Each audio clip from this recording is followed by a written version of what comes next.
आखिर कौन थे सांता क्लॉज? आइए जानते हैं पूरी कहानी। बहुत समय पहले, लगभग 1600 साल पहले, एक छोटे से शहर मायरा में एक बालक का जन्म हुआ जिसका नाम था सेंट निकोलस।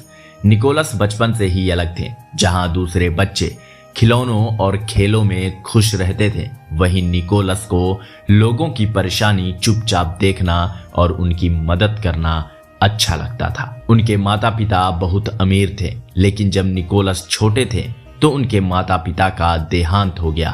सारी संपत्ति निकोलस के पास आ गई।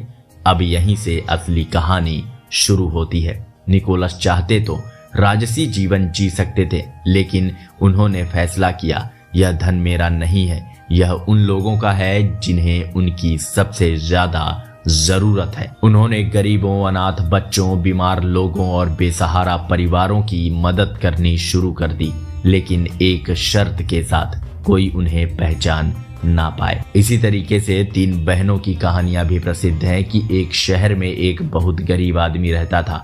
उसकी 3 बेटियां थी। पैसे न होने की वजह से वह उनकी शादी नहीं कर पा रहा था। वह रोज भगवान से रोता हुआ कहता, मेरी बेटियों का भविष्य अंधेरे में है। यह बात निकोलस तक पहुंची। एक रात जब वो सो रहे थे तो निकोलस चुपचाप उस घर के पास आए और खिड़की से सोने की थैली अंदर फेंक दी। अगले दिन घर में खुशी फैल गई। फिर दूसरी रात, फिर तीसरी रात, तीनों बहनों के लिए अलग अलग थैलियां। किसी ने उन्हें देखा नहीं, किसी को उनका नाम नहीं पता चला, लेकिन एक परिवार का भविष्य बदल गया। धीरे धीरे लोगों ने उन्हें महसूस किया कि कोई है जो रात में आता है और बिना बताए मदद करके चला जाता है। बच्चे उन्हें बहुत प्यार करते थे, क्योंकि निकोलस मानते थे, अगर बच्चों का बचपन सुरक्षित है तो भविष्य अपने आप सुरक्षित हो जाता है। इसी कारण से उन्हें बच्चों का संरक्षक संत भी माना गया है।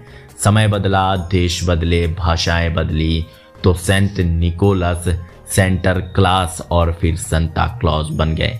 लाल कपड़े, सफेद दाढ़ी, हंसमुख चेहरा, यह सब बाद में जोड़ा गया, लेकिन जो चीज कभी नहीं बदली वह थी देने की भावना। आज सांता क्लॉज ज्यादातर एक मार्केटिंग कैरेक्टर बन चुके हैं। उपहार, ऑफर, सेल, बिजनेस। लेकिन असली सांता क्लॉज न तो ब्रांड थे, न दिखावा करते थे। अगर तुम्हारे पास थोड़ा सा भी ज्यादा है तो किसी को दो जिसके पास कुछ ना हो।